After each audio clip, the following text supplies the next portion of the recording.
جب انسان فوت ہو جاتا ہے اور اس کی میت کو قبر میں رکھ دیا جاتا ہے اور قبر بند ہونے کے بعد اس کے سارے رشتہ دار جب واپس چلے جاتے ہیں، اس وقت جب اسے قبر کی سوالات کے لیے دوبارہ زندہ کیا جاتا ہے، تو جس ٹائم اس کو دوبارہ زندہ کیا جائے گا اور وہ دیکھے گا تو عصر کا ٹائم ہوگا، سورج ڈوب رہا ہوگا۔ حدیث شریف کا مفہوم ہے، حضرت جابر رضی اللہ تعالی عنہ فرماتے ہیں کہ سرکار دو عالم صلی اللہ علیہ وآلہ وسلم نے ارشاد فرمایا، جب مردہ یعنی مومن کو قبر کے اندر دفن کر دیا جاتا ہے تو اس کے سامنے غروب آفتاب کا وقت پیش کیا جاتا ہے، چنانچہ وہ مردہ ہاتھوں سے آنکھوں کو ملتا ہوا اٹھ بیٹھتا ہے اور کہتا ہے مجھے چھوڑ دو تاکہ میں نماز پڑھ لوں۔ دفن کے بعد مردے کے سامنے غروب آفتاب کا وقت پیش کرنا اس کی حالت مسافر اور تنہائی کی مناسبت کی وجہ سے ہے،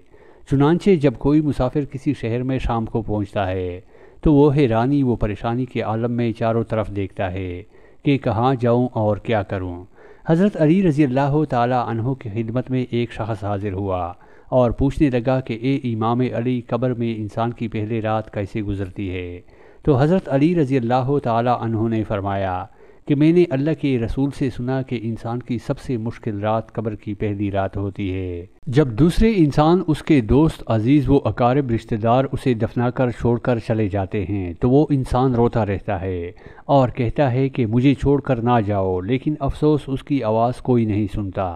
حضرت ابو سعید رضی اللہ تعالی عنہ سے روایت ہے کہ حضور اکرم صلی اللہ علیہ وآلہ وسلم نے فرمایا، لوگوں اپنی موت کو یاد کیا کرو، قبر ہر دن اپنے مردوں سے اعلان کرتی ہے کہ میں غربت اور تنہائی کا گھر ہوں، کیڑے مکوڑوں کا گھر ہوں، مٹی کا ڈھیر ہوں۔ جب مومن کو دفن کیا جاتا ہے تو قبر اسے مرحبا کہہ کر خوشخبری دیتی ہے کہ میری پشت پر چلنے والوں میں سے تو بڑا محبوب تھا، آج میں تیری ہو گئی اور تو میرے پاس آ گیا، آج میرا احسان دیکھ۔ یہ کہہ کر قبر کشادہ ہو جاتی ہے اور جنت کا دروازہ کھول دیا جاتا ہے، جہاں سے اس کو تازہ ہوا آتی ہے۔ حضرت ابو ہریرہ رضی اللہ تعالی عنہ کا بیان ہے کہ حضور اکرم صلی اللہ علیہ وآلہ وسلم ایک جنازے میں شریک تھے